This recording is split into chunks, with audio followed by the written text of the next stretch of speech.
ይመለከታሉ፣ ይጠብቃሉ፣ የበለጠ ደግሞ ያስታውሳሉ። በብዙሃን ባህል የሞት ምልክት ተደርገው ይታያሉ። በቡድን ሲታዩ የሞት ጥላ ይባላሉ። ግን እንደ አውሮፓ አቆጣጠር በ2025 በተደረገ ጥናት ሳይንስ የተለየ ታሪክ ይነግረናል።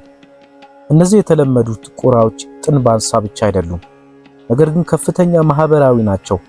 መሳሪያ ይጠቀማሉ፣ ቂም ይይዛሉ፣ እናም ዕውቀታቸው 7 ዓመት ከሆነ የሰው ልጅ ጋር እንደሚስተካከሉ ተረጋግጧል። ዛሬ የቁራን ሚስጥር ለመዳሰስ ድምጹን እየተከተልን እንሂድ። ከአሜሪካ የወንጀል ፊልም ላይ ቀብር ቦታ ላይ ከሚታየው እስከ ጠሉት የሰው ልጅ እና አንዴ ከያዙ ሳይረሱ ከትውልድ ትውልድ የሚተላለፈው ቂማቸው ድረስ ጠለቅ እንበል።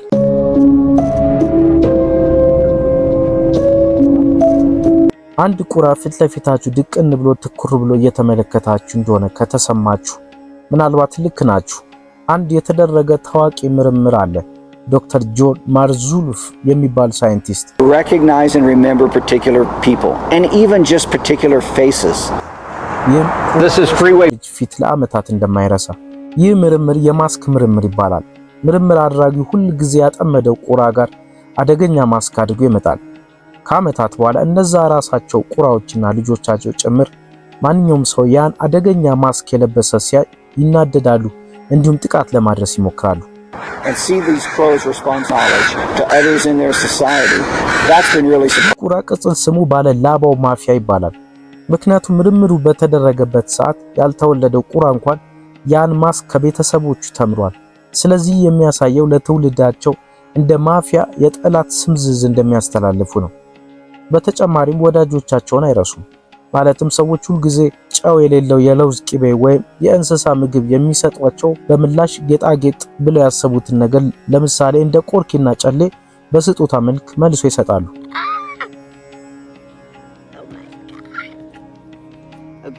ምናልባት የወደቀ ወታደር ጓድ ያለበት ጋር የተሰበሰቡ ቁራዎች አይታችሁ ሊሆን ይችላል።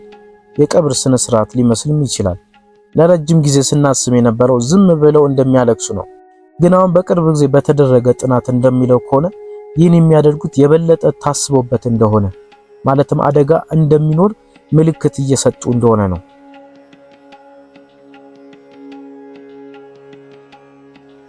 ሌላው ደግሞ አስገራሚ የሚያደርጋቸው አንድ ቁራ ሲሞት መንጋው የሞተበትን ኬዝ ለመለየት ይሰበሰባሉ። ከዛም በኋላ ለዚህ ያበቃውን አካል ፍለጋ ይሰማራሉ። አቅራቢያው ላይ ያለው የሰው ልጅ ከሆነ ከተጠራጣሪዎች ሊስት ጋር ይጨመራል። ከዛም የሞተባቸውን ከሸኙ በኋላ ከዛ አካባቢ ለሳምንታት ይርቃሉ፣ ለዓመታትም ይሆናል።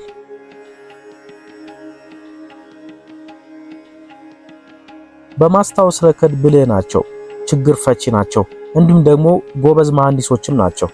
የኮሊዶኒያን ቁራዎች ዝርያ መሳሪያ ብቻ አይደለም የሚጠቀሙት፣ ይሰራሉም ጭምር። ለምሳሌ ሽቦ ካገኙ ምግባቸው ጋር ለመድረስ በማጠፍ ይጠቀሙታል።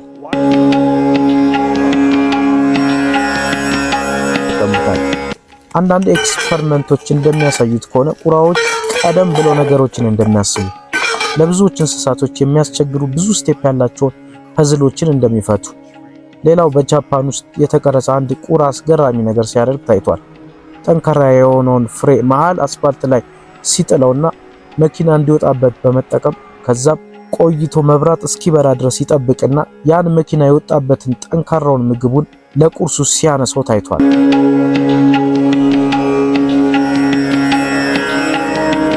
የጭንቅላታቸው ሳይዝ ለምግብ ቅመም የምንጠቀምበትን ኮረሪማን ያክላል። ግን ይህ እንዳይሸውዳችሁ፣ ምክንያቱም የጭንቅላታቸው ፕሮፖርሽን ከሰውነታቸው ጋር ሲነጻጸር በእንስሳ ኪንግደም ውስጥ ከሁሉ የበለጠ ትልቅ ጭንቅላት ያላቸው ያስብላቸዋል።